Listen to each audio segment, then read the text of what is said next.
www.attableek.com, the reviver of Iman.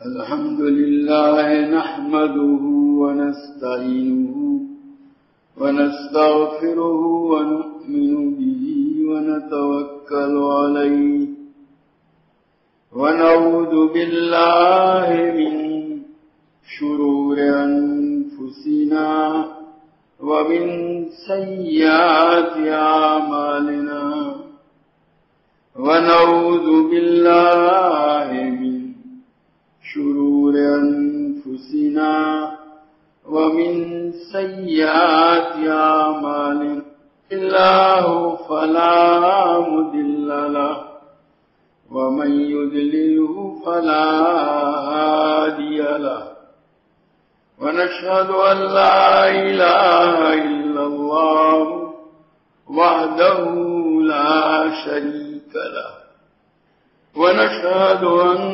سيدنا ومولانا محمدا عبده ورسوله صلى الله تعالى عليه وعلى آله وأصحابه وبارك وسلم تسليما كثيرا كثيرا. بدنگاہی کے متعلق بات چل رہی ہے. اس کو اس لیے تفصیل سے بیان کر رہا ہوں کہ تمام صوفیاء کا اتفاق ہے کہ قلب کی اصلاح کی راہ میں سب سے بڑی رکاوٹ بدنگاہی ہے. بدنگاہی کے ہوتے ہوئے آدمی کے دل کا تعلق اللہ کے ساتھ قائم نہیں ہو سکتا. محال لکھا ہے. دوسرے گناہ تو برداشت کر لیے جاتے ہیں لیکن بدنگاہی کے ہوتے ہوئے آدمی کے قلب کی اصلاح نہیں ہو سکتی. اسی لیے جہاں حضرات صوفیاء نے موانع طریق بیان کیے ہیں یعنی یہ سلوک کے راہ میں جو رکاوٹیں ہیں ان میں ایک معنی بدنگاہی بھی ہے. بلکہ یہاں تک لکھا ہے کہ ریاضتوں اور مجاہدوں کے بعد کسی کو اگر نسبت حاصل ہو جائے, نسبت کا مطلب یہ ہے کہ اللہ تبارک و تعالیٰ کے ساتھ ایک ایسا مخصوص تعلق جس کی وجہ سے 24 گھنٹے اللہ کا دھیان رہے, اپنے کام میں بھلے مشغول رہتا ہو لیکن دل و دماغ میں اللہ کی طرف توجہ رہے. یہی توجہ جو ہے ہر وقت اللہ کی اطاعت و فرما برداری کے لیے اس کو آمادہ کرتی ہے اور اللہ کی معصیت اور نافرمانی سے اس کو روکتی ہے. تو اسی توجہ اور اسی تعلق کو تعبیر کرتے ہیں نسبت سے. حضرت تھانوی رحمۃ اللہ علیہ نے نسبت کی ایک عجیب و غریب مثال دی کہ دیہات میں آپ نے دیکھا ہوگا کہ عورتیں سر کے اوپر جو ہے گھڑے لے کر کے پانی بھرنے کے لیے جاتی ہیں. 2-2, 3-3, 4-4 گھڑے سر کے اوپر ہیں اور باتیں بھی کر رہی ہیں, چل بھی رہی ہیں, لیکن ایک لمحے کے لیے بھی ان کا دھیان اپنے اس گھڑے سے ہٹتا نہیں. اگر ہٹے تو گر جائے گا. دیکھو سب کچھ ہو رہا ہے تو اسی طرح آدمی سارے کام میں مشغول رہے لیکن ہر وقت اس کا دھیان رہے گا کس کی طرف؟ اللہ کی طرف. اسی کو نسبت سے تعبیر کیا جاتا ہے. ایسا تعلق آدمی کے دل کا اللہ کے ساتھ پیدا ہو جائے تو اسی کو نسبت کہتے ہیں اور ایسے آدمی کو صاحب نسبت کہا جاتا ہے. تو بہرحال صوفیاء فرماتے ہیں کہ یہ بدنگاہی جو ہے حصول نسبت کی راہ میں سب سے بڑی رکاوٹ. بلکہ اگر کسی کو ریاضت اور مجاہدوں سے نسبت حاصل ہو گئی ہے اور وہ بھی اگر بدنگاہی کا شکار ہوگا تو وہ بھی اس کے چھن جائے گی, ختم ہو جائے گی. اس لیے یہ اس کی طرف سارے گناہ برداشت کیے جا سکتے ہیں اس میں اسرائیل، لیکن یہ اس کے ہوتے ہوئے آدمی کا تعلق، آدمی کے قلب میں اللہ کے ساتھ تعلق پیدا نہیں ہوگا، اس کے دل کی اصلاح نہیں ہوگی۔ اس لیے اور ہمارا جو زمانہ ہے، بس ہمارے زمانے کا سب سے بڑا فتنہ جو ہے وہ یہی ہے، عام بے حیائی، عریانی جو ہے، فواحش و منکرات کا شلوغ، اور آدمی گھر سے باہر نکلا نہیں، بقول حضرت مولانا مفتی تقی صاحب دامت برکاتہ ان کے، کہ آنکھوں کو پناہ نہیں ملتی، سلامتی اسی میں ہے، بل یسعک بیتک، تمہارا گھر تم کو سموئے رکھے، بلا ضرورت آدمی گھر سے نہ نکلے۔ مطلب یہ ہے کہ آنکھوں کی حفاظت بے انتہا ضروری ہے، اس کے بغیر آدمی کے قلب کی اصلاح نہیں ہو سکتی۔ حضرت ڈاکٹر عبدالحی کا مقولہ مفتی تقی صاحب نقل کرتے ہیں کہ آپ اپنے قلب کی اصلاح کرنا چاہتے ہیں تو بد نگاہی سے اپنے آپ کو بچائیے، اس کے بغیر یہ چیز ممکن نہیں ہے۔ اس لیے اور آج کل سب سے بڑا روگ جو ہے وہ یہی ہے، بد نگاہی۔ اس لیے اس کی طرف خاص توجہ دینے کی ضرورت ہے۔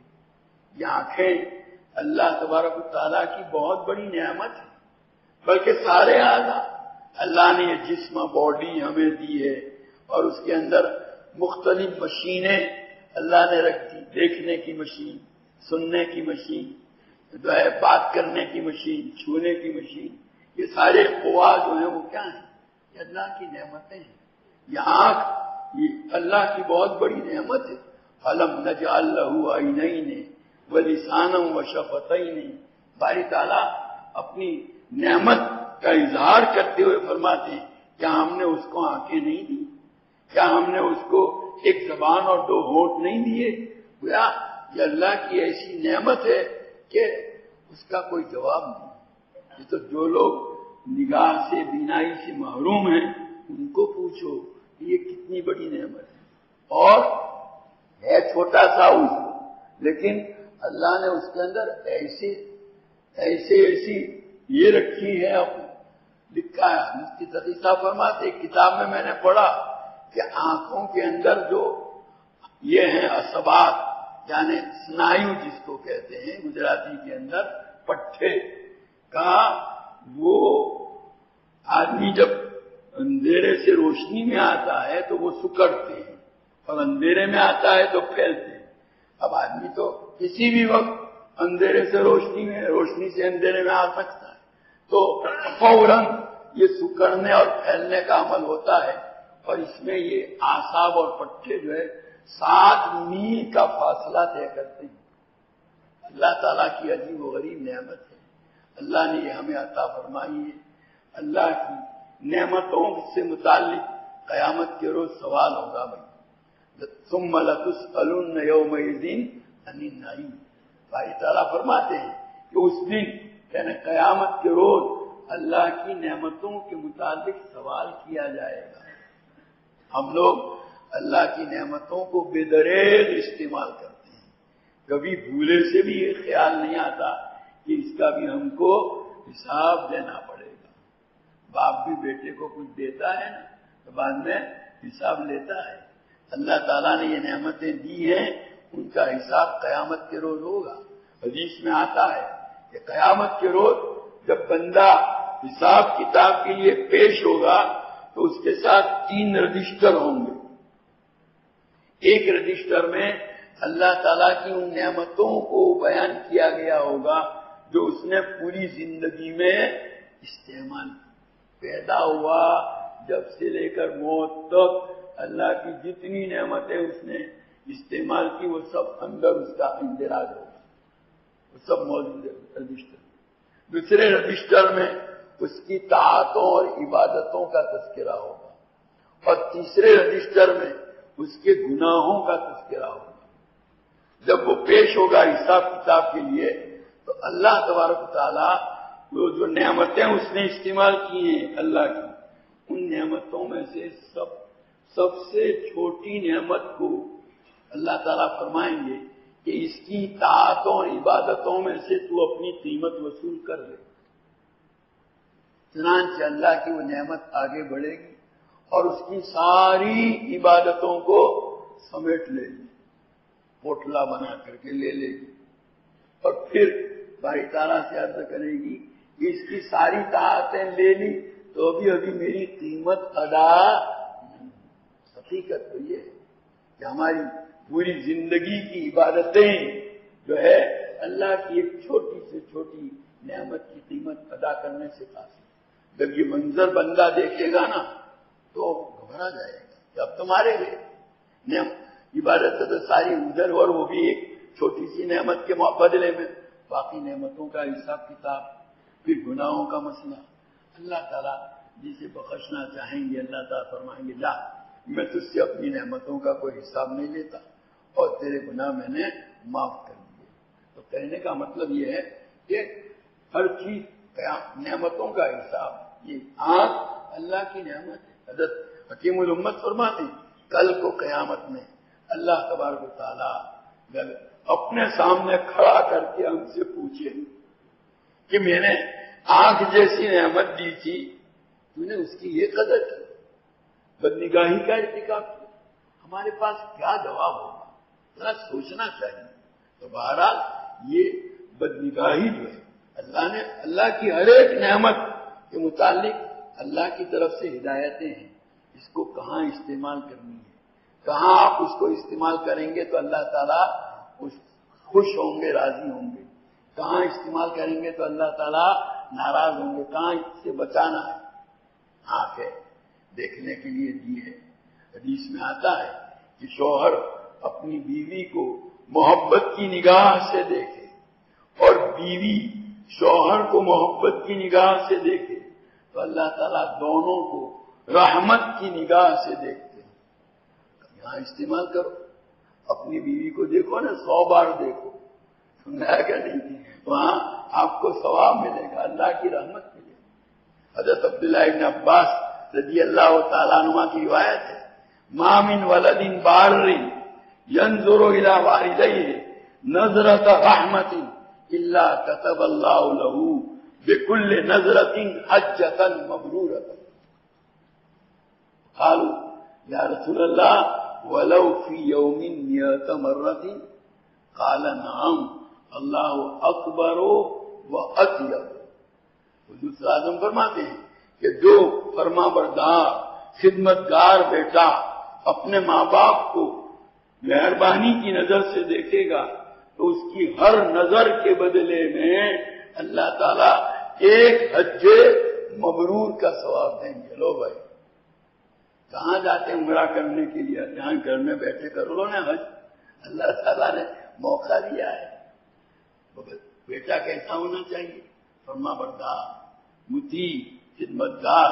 وہ جب مہربانی اور شفقت کی نظر سے ماں باپ کو دیکھے گا تو ہر نظر کے بدلے میں ایک حج مبرور. صحابہ نے پوچھا یا رسول اللہ ولو فی یوم 100 مرۃ، کہ اگر کوئی آدمی اپنے ماں باپ کو ایک دن میں 100 مرتبہ اس طرح نظر رحمت سے دیکھے تو بھی ہر نظر کے بدلے میں اللہ تعالیٰ حج مبرور کا ثواب عطا فرمائیں گے. تو نبی کریم صلی اللہ علیہ وسلم نے فرمایا نعم، جی ہاں، اللہ اکبر واطیب. اللہ کی شان تو بہت بڑی ہے، اس کے خزانے میں کہاں کمی ہے. ہمارے پاس کھوٹ پڑ جاتی ہے، وہاں تو ہر نگاہ کے بدلے میں حج مبرور کا ثواب دیتے رہیں اور ساری دنیا کے آدمی جو مطیع و فرما بردار بن کر کے اپنے ماں باپ کو روزانہ 100 کیا 1000 مرتبہ دیکھیں گے تو بھی ان کو حج مبرور کا ثواب ملتا رہے گا. کہنے کا مطلب یہ ہے کہ ان آنکھوں کو جہاں استعمال کرنے کا حکم دیا گیا ہے وہاں ہمیں استعمال کرنا ہے، جہاں استعمال کرنے سے روکا گیا ہے وہاں سے ہمیں بچانا ہے. کل میں نے آیت پڑھی تھی باقاعدہ بڑی تاکید کے ساتھ کہ نبی آپ ایمان والوں کو کہہ دیجیے کہ اپنی نگاہوں کو نیچا رکھیں اور اپنی شرمگاہ کی حفاظت کریں. دیکھو شرمگاہ کی حفاظت یہ نگاہوں کو نیچا رکھنے پر موقوف ہے. یہ نگاہوں کی حفاظت کا کیوں حکم دیا معلوم ہے؟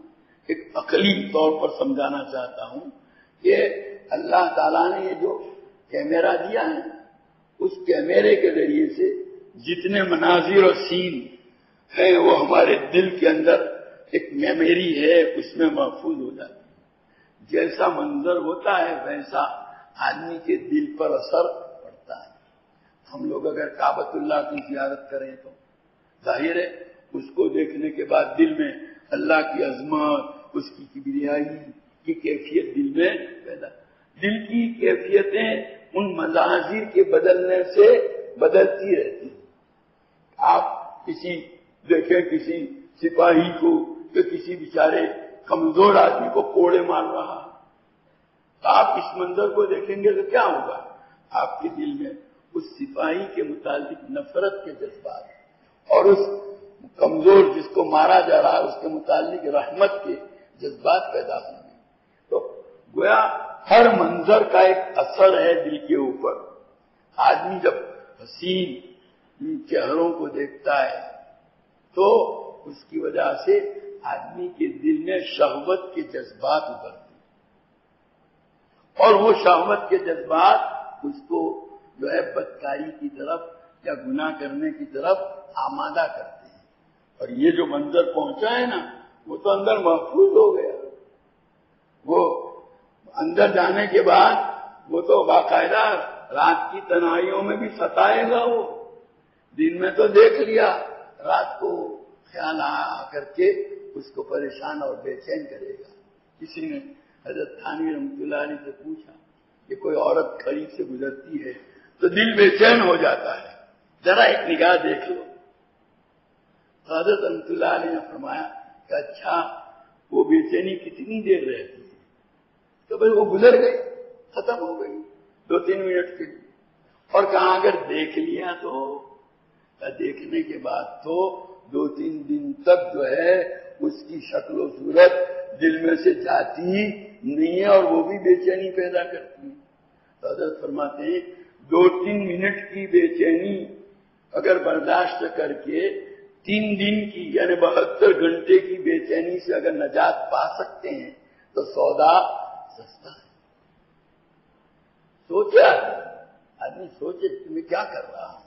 یہ نگاہوں کی حفاظت کی اسی لیے شریعت مطہرہ نے تاکید کی۔ اور یہ بدنگاہی کا کل میں نے بتلایا تھا، نامحرم عورتوں کو دیکھنا، اور نامحرم زندہ عورت کو دیکھنا ہی نہیں، نامحرم عورت کی تصویر، چاہے وہ جو ہے سائن بورڈ کے اوپر ہو، چاہے وہ اخبار میں ہو، چاہے وہ آپ انٹرنیٹ پر موبائل کے اندر، اس کو دیکھنا بھی اتنا ہی گناہ ہے جیسے کسی زندہ عورت۔ بلکہ حضرت تھانوی رحمۃ اللہ نے لکھا ہے کہ کسی نامحرم عورت کے جسم پر جو لباس ہے، یعنی وہ جو لباس پہنے ہوئے اس لباس کو دیکھنا جو ہے وہ بھی کیا ہے؟ حرام ہے، شہوت کی۔ یہ بدنگاہی ہوئی، اور یہ بدنگاہی کا ایک تو مسئلہ عورتوں کا ہوا، دوسرا مسئلہ ہے بیریش لڑکوں کا۔ یہ بھی بڑا خطرناک مسئلہ ہے۔ جو لڑکے نوجوان ہو رہے ہیں، ابھی 12-15 سال کے ہیں، لیکن ابھی داڑھی آئی نہیں ہے، داڑھی کے بال نہیں آئے، جن کو امرت کہتے ہیں، امرت، ہماری اس کی جمع آتی ہے، فارسی میں بیریش کہتے ہیں، بغیر داڑھی کے بچے۔ یہ تو اور زیادہ خطرناک، ابھی میں پڑھ کے سناؤں گا بزرگوں کے اقوال ان کے مطابق، ان کی طرف دیکھنا یہ بھی حرام۔ علامہ نووی رحمۃ اللہ علیہ نے تو لکھا ہے کہ شوافے کے یہاں تو ان امرد لڑکوں کو شہوت کے بغیر دیکھنا وہ بھی حرام، بغیر شہوت کے دیکھنا بھی حرام، ہاتھ لگانا بھی حرام، اس سے بات کرنا بھی حرام۔ علامہ نووی رحمۃ اللہ نے لکھا حناف کی البتہ شہوت کے ساتھ ہو، کون اپنے آپ کو شہوت سے بچا سکتا ہے؟ کوئی اپنے متعلق اطمینان۔ حضرت تھانوی رحمۃ اللہ علیہ فرماتے ہیں میں کبھی بھی تنہائی میں کسی امرت کو اپنے پاس بیٹھنے نہیں دیتا،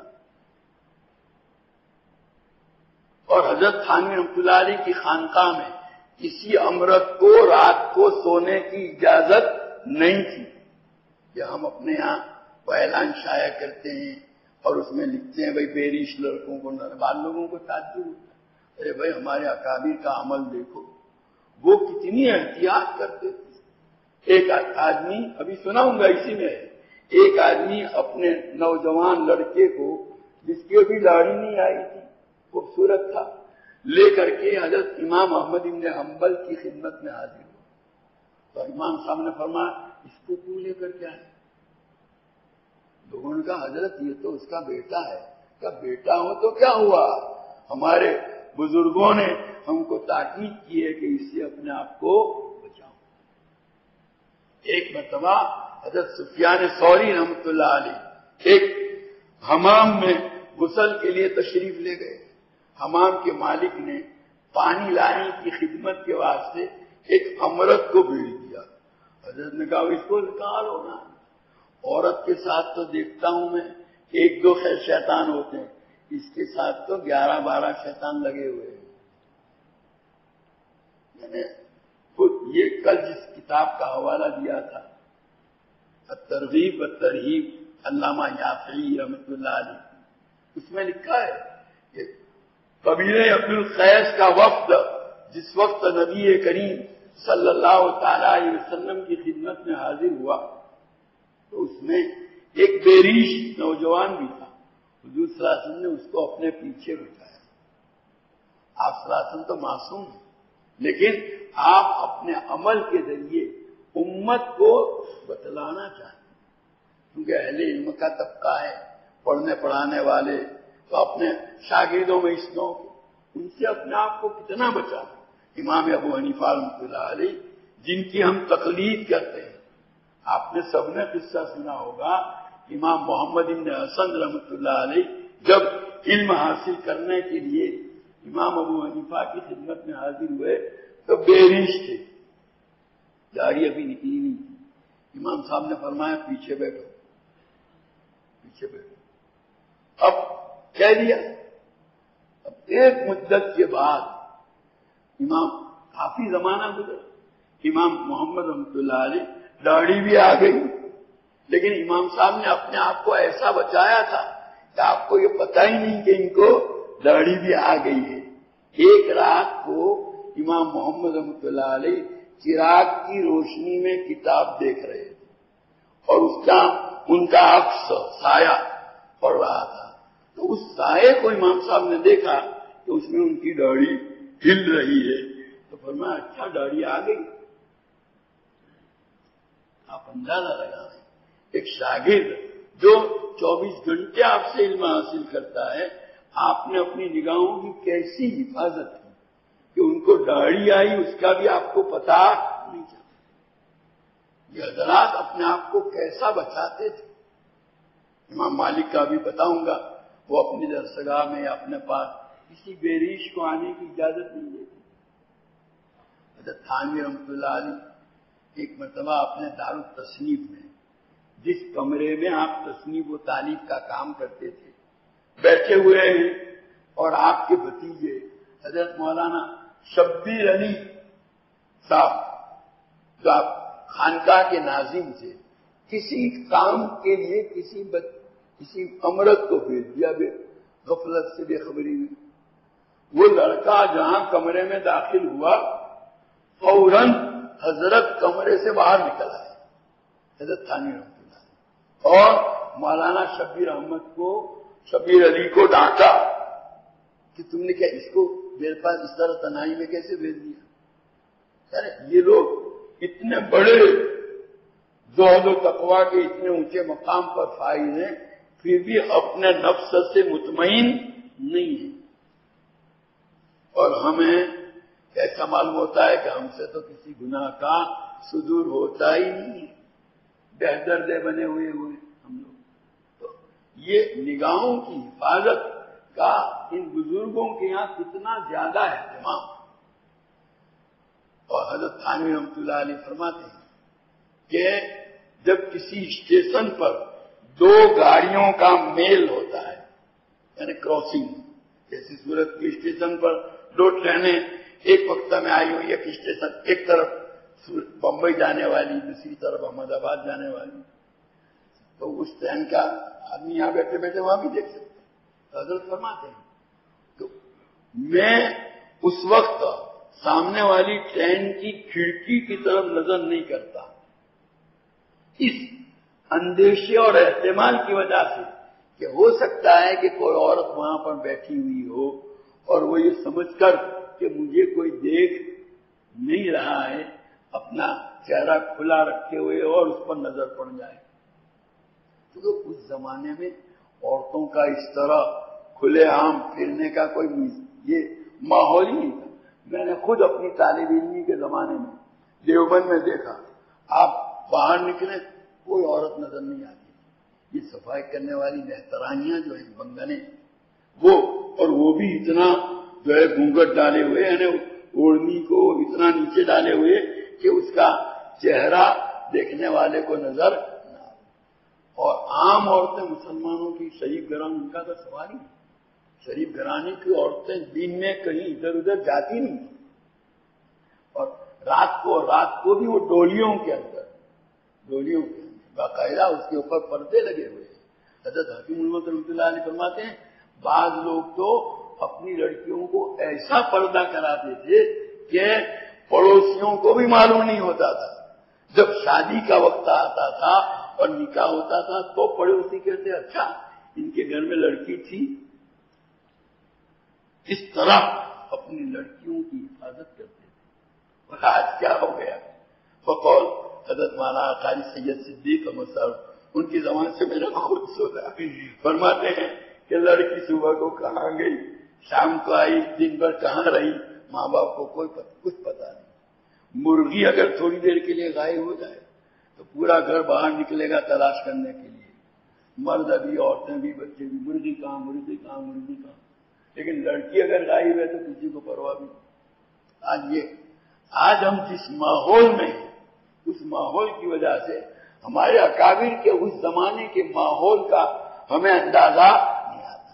میں جو واقعہ عرض کرنے جا رہا ہوں کہ حضرت یہ فرماتے تھے کہ ایک یہ گویا اس موقع پر احتمال اندیشہ تھا کہ کوئی عورت بے پردہ نظر آئے، تو حضرت فرماتے تھے کہ جب یہ ٹرین کا آپس کا گاڑیوں کا میل ہوتا ہے، کراسنگ ہوتا ہے، تو میں سامنے والی ٹرین کی کھڑکی کی طرف اس لیے نہیں دیکھتا کہ ہو سکتا ہے کہ کوئی عورت وہاں بیٹھی ہوئی ہو اور یہ سمجھ کر کہ مجھے کوئی نہیں دیکھ رہا ہے اپنا چہرہ کھولے ہوئے ہو اور میری نگاہ اس کے اوپر پڑ جائے۔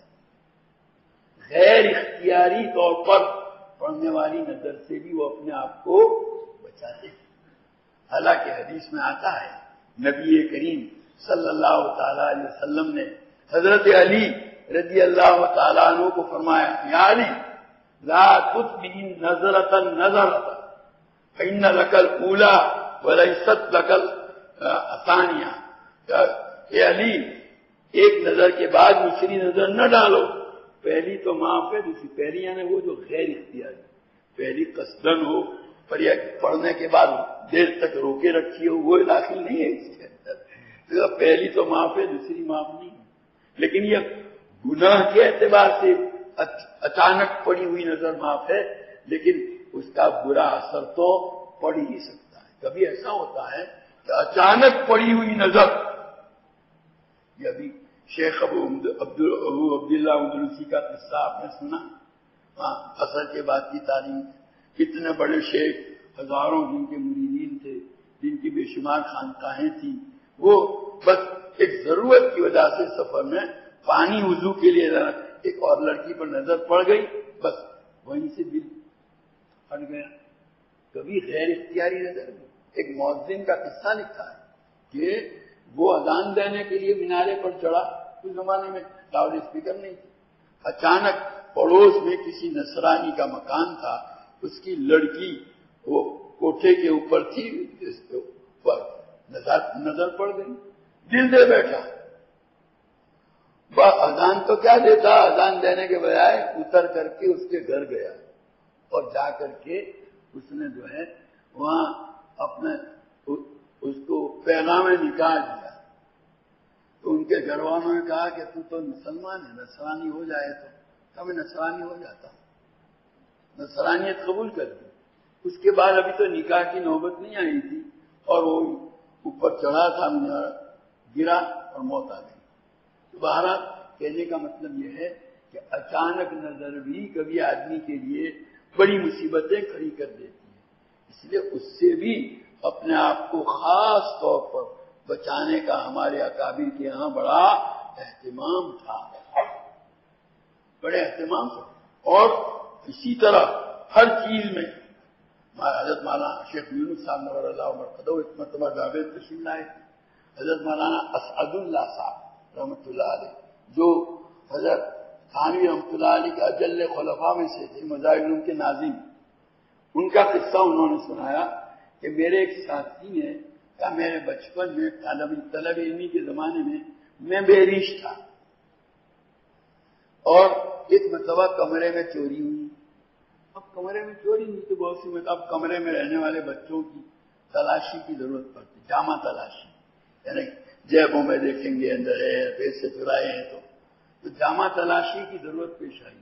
تو کہا مجھے جب بلایا گیا تو حضرت نے دیکھا کہ میں تو بے ریش ہوں، تو میری جیب میں ہاتھ ڈالنے سے پہلے حضرت نے فرمایا تو یوں کر لے، یعنی اپنی جیب کو اپنے بدن سے الگ کر لے۔ یہ کیا اس کے بعد حضرت نے اندر ہاتھ ڈالا تاکہ وہ جیب میں ہاتھ ڈالنے کے نتیجے میں بدن سے جو مس ہوتا ہے اور اس کی گرمی محسوس ہوتی ہے اور اس کی وجہ سے جو شہوت پیدا ہو سکتی ہے اس سے اپنے آپ کو بچانے کے لیے آپ اندازہ لگائیں کہ ہماری اکابر کتنی زیادہ احتیاط کرتے تھے اپنے آپ کو اس سے بچانے کے لیے۔ اور پھر یہ بدنگاہی جو ہے وہ تو ایک ایسی چیز ہے کہ اہل اللہ اس کو محسوس کر اللہ تعالیٰ بعض لوگوں پر ظاہر کر دیتے ہیں۔ حضرت عثمان رضی اللہ تعالیٰ عنہ ایک مرتبہ خطبہ دے رہے تھے، ایک آدمی آیا دوران خطبہ، تو آتے ہوئے بدنگاہی کا شکار تھا، تو خطبے میں آپ نے فرمایا کیا حال ہے لوگوں کا کہ ایسی حالت میں مسجد میں آتے ہیں کہ ان کی نگاہوں سے زنا ٹپک رہا ہوتا ہے۔ اللہ تعالیٰ اپنے بعض بندوں پر انکشاف کر دیتے ہیں، لیکن وہ ایسے بندے ہوتے ہیں جو ان کے عیوب کو کسی کے سامنے ظاہر نہیں کرتے۔ ہمارے حضرت نے سنایا، حضرت مفتی صاحب سے میں نے خود سنا اور حضرت شیخ نے آپ بیچی نے اس کو نقل کیا، نظر کی احتیاط والے عمان کی مان رہا کہ حضرت رائے پوری، حضرت شاہ عبد القادری صاحب رائے پوری نے ایک مرتبہ ان سے سنا تھا حضرت مفتی صاحب نے کہ ایک مرتبہ بڑے حضرت رائے پوری وضو فرما رہے تھے، دایاں پیر دھو لیا تھا، بایاں پیر دھونا ابھی باقی تھا، اور دو آدمی ملنے کے لیے آئے، ایک پہلے سے مرید تھا، دوسرا نیا آدمی تھا۔ بس ابھی تو آپ ان دونوں کو دیکھا تو ان میں سے ایک کو دیکھ کر وہ جو پہلے سے مرید تھا اس کو کہا کہ تیرا تو کچھ گیا نہیں، سستی چستی آدمی کے ساتھ لگی ہوئی ہے، معمولات کی ادائیگی میں اس نے کوتاہی کی تھی اس کو تو۔ اور دوسرا جو نیا تھا کہ اس کے ایک روگ تو اس کے دل میں ہے اور دوسرا اس کی آنکھ میں ہے، بدنگاہی کا عادی تھا اور اس کا عقیدہ بھی خراب تھا۔ تو بہرحال یہ اکابر جو ہیں وہ ان چیزوں کا بڑا اہتمام کرتے ہیں۔ ہم لوگ یہاں جمع ہوئے ہیں اس راہ میں، چاہتے ہیں کہ اللہ کے ساتھ ہمارے دل کا تعلق پیدا ہو، ہمارے قلب کی اصلاح ہو۔ تو بھائی قلب کی اصلاح کے لیے یہ کڑوا گھونٹ تو آپ کو حلق سے نیچے اتارنا ہی پڑے گا۔ بعض لوگ کہتے ہیں مولوی صاحب نہیں بچا جاتا، غیر اختیاری طور پہ تو ہم نے اپنی عادت خراب کر دی، ورنہ یہ کوئی ایسی چیز تو نہیں ہے۔ ایک آدمی جیسے تمباکو کھاتے کھاتے تمباکو کا عادی بن جاتا، اب اس کو کہیں بھائی تمباکو مت کھا تو کیا ہے، کیا کہتے ہیں چل نہیں چھوٹتا۔ اب یہ نہیں چھوٹتا کیوں ہے؟ تو ایسی چیز نہیں کہ نہ چھوٹے، لیکن اس نے بار بار کھا کر کے اپنے آپ کو اس کا عادی۔ اور تمباکو کون سی لذیذ چیز ہے؟ جو لوگ نہیں کھاتے ایک پتی اگر آپ اس کے منہ میں ڈال دیں گے تو تو چکرا جائے گا وہ اور بے ہوش ہو کے گر پڑے گا. ہوش میں آنے کے بعد کہیں گے بھائی اب میں کبھی نہیں کھاؤں. لیکن وہ دوسری مرتبہ کھایا کسی اور, پھر جو کیف اور سرور آتا ہے وہ چلتے چلتے ایک موقع وہ آتا ہے کہ اس کے بغیر چین پڑتا. لیکن یہ جس طرح عادت کی وجہ سے اب ذرا بھاری معلوم ہوتا ہے, آپ بھی دھیرے دھیرے اس کو چھوڑنے کے لیے محنت کیجیے. اگرچہ دیکھنے میں لذت آتی ہے, لیکن حضرت تھانوی رحمۃ اللہ علیہ فرماتے ہیں کہ بدنگاہی کی یہ لذت ایسی ہے جیسے کھجلی کو کھجانے کی لذت. کسی کو کھجلی کی بیماری ہو گئی, اب کھجانے کا ہی ہوتا, اب کھجائے بغیر چین بے چین ہے, اور کھجائے گا تو مزہ آ رہا ہے کھجانے میں, لیکن کھجاتے کھجاتے خون نکل آئے گا, پھر جب بند کرے گا تو ایسی جلن ہوگی کہ چلائے گا. کھجاتے وقت تو ذرا لذت آئی تھی, لیکن یہی لذت بعد میں جو ہے الٹی نکلتی ہے. تو اب ایسا ہی حال ہے یہ بدنگاہی کا بھی. اب ڈاکٹر اگر اس آدمی کو یوں کہیں کہ بھائی کھجلاؤ مت, کا مجھ سے رہا نہیں جاتا. نہیں بھائی, اگر آپ اس بیماری سے اپنے آپ کو صحت مند کرنا چاہتے ہیں تو آپ کو کنٹرول کر کے کھجانے سے. اس کا آسان طریقہ کیا ہے؟ بھائی کھجانے کا تقاضا پیدا ہوا, بہت پیدا ہوا, لیکن یہ اپنے اوپر خوب کنٹرول ہے کہ مر جاؤں گا لیکن کھجاؤں گا نہیں. جب تقاضا پیدا ہوگا تھوڑی دیر تک وہ تقاضا کیا کرے گا, زور کرے گا, پھر دب جائے گا. اس نے مقابلہ کیا, نہیں کھجلا ہے, پھر ایسا نہیں کہ دوبارہ نہیں پیدا ہوگا, تھوڑی دیر کے بعد پھر دوبارہ پیدا ہوگا. اب پھر اسی طرح اس کا مقابلہ کرنا ہے. اب پہلی مرتبہ اس کو دبانے کے لیے ہم نے جتنا زور لگایا تھا 100% ہم نے جو قوت استعمال کی تھی, اب ذرا 99% کی ضرورت پیش آئے گی, اس سے کم قوت. اس طرح دھیرے دھیرے دھیرے دھیرے ایک وقت آئے گا کہ ہم اپنے آپ کو, اور پھر کیا ہوگا, اس نہ کھجانے کی وجہ سے خود بخود یہ بیماری بھی کیا ہو جائے گی, اچھی ہو جائے گی. اور پھر جو صحت ہوگی اور اس صحت کی وجہ سے جو اس کو راحت پہنچے گی, جو لطف اور مزہ آئے گا, وہ کھجلی کے مزہ سے کئی گنا زیادہ ہے. ہم نے تو یہ کھجلی کا ہی مزہ دیکھا ہے, صحت کا مزہ دیکھا نہیں ہے, اس لیے پتا نہیں. جیسے دودھ پیتا ہوا بچہ ہوتا ہے نا, تو اس کو جب دودھ چھوڑانے کا وقت آتا ہے, ماں دودھ چھوڑانے کی کوشش کرتی ہے, چلاتا ہے, شور مچاتا ہے, گھر والوں کو, ماں کو بھی سونے نہیں دیتا بے چین. کیوں؟ وہ سمجھتا ہے کہ میرا دودھ چھوٹ جائے گا, لیکن اس کو معلوم نہیں کہ ابھی تو یہ ایک غذا ہے جو استعمال, تم اگر دودھ چھوڑ لو گے اور پھر جو دوسری غذاؤں پر آ جاؤ گے تو ایسے ایسے ذائقے تم کو ملیں گے جو تم کو تمہارے تصور میں بھی. تو یہ بدنگاہی کی لذت اگر چھوڑ دیں گے تو اللہ ایسے روحانی ذائقے, کل میں نے حدیث سنائی تھی, افضلتہ ایمانا یجد حلاوتہ فی قلبی.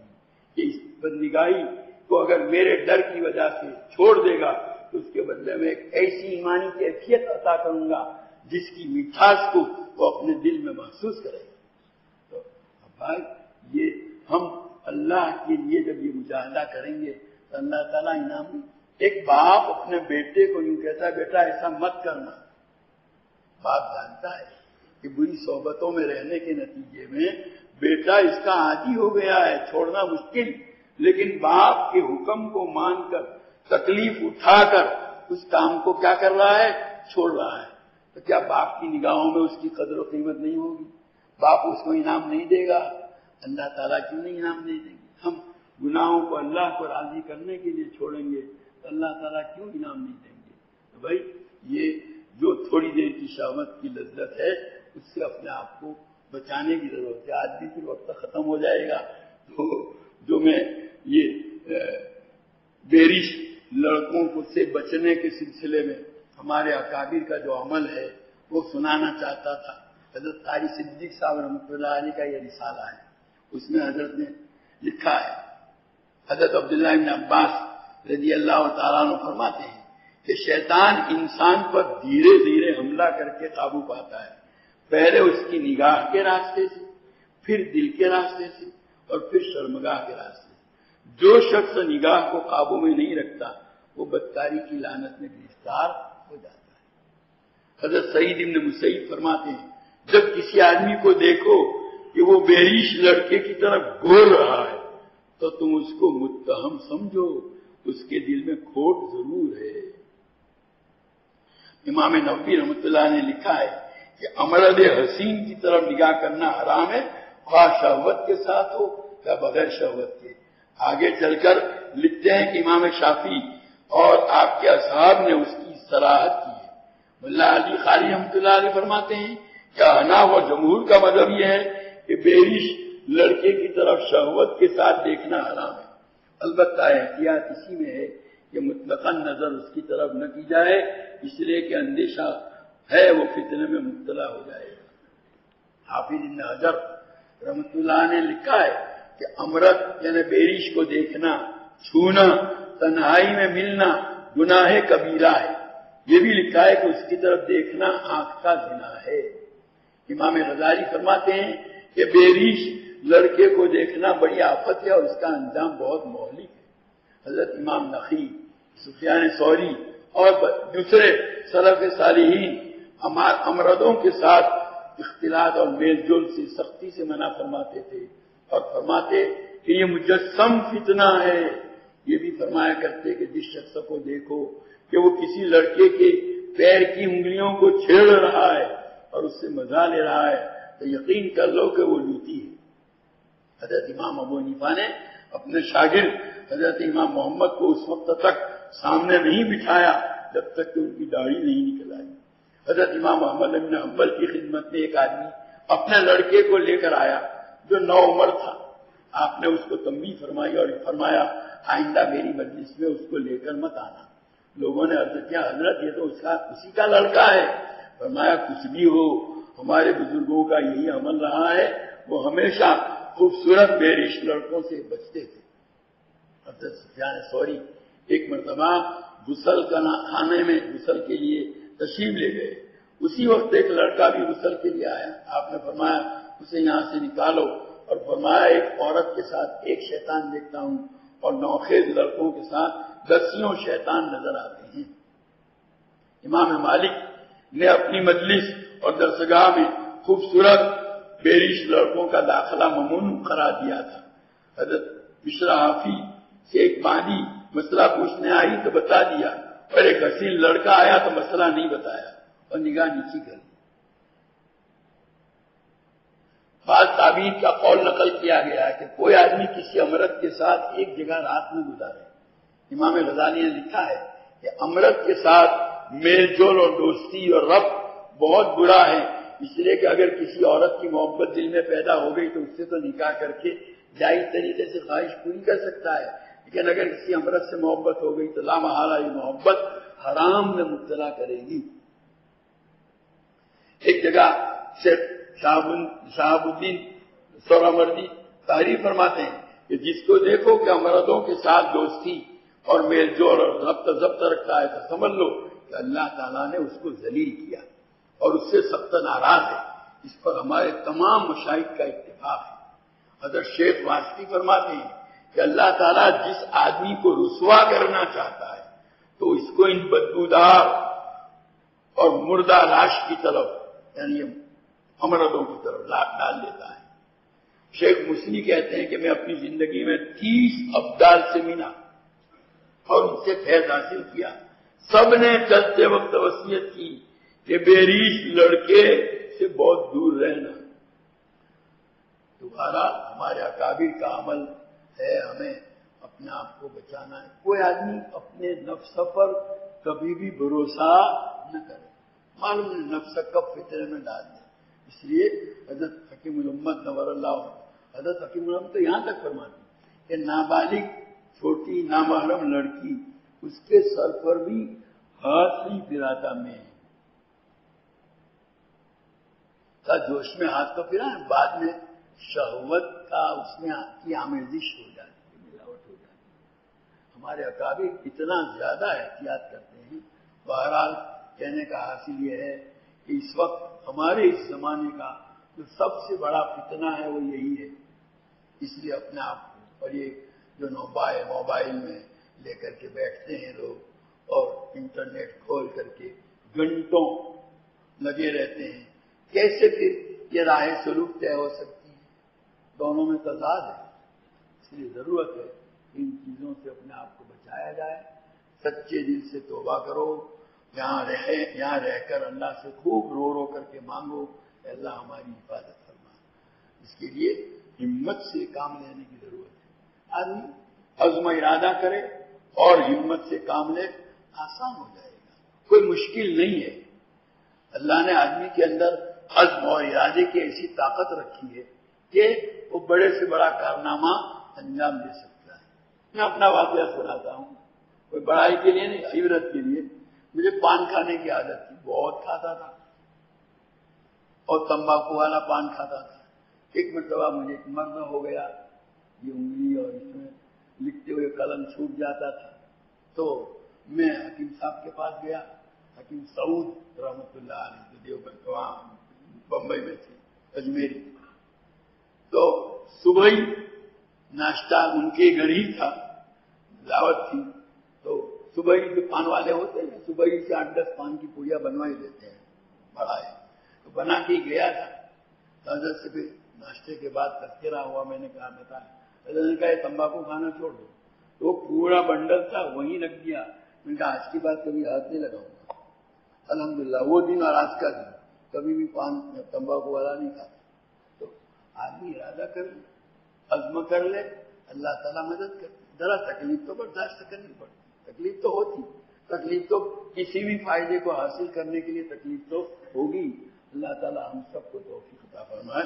آخر دعوانا الحمدللہ.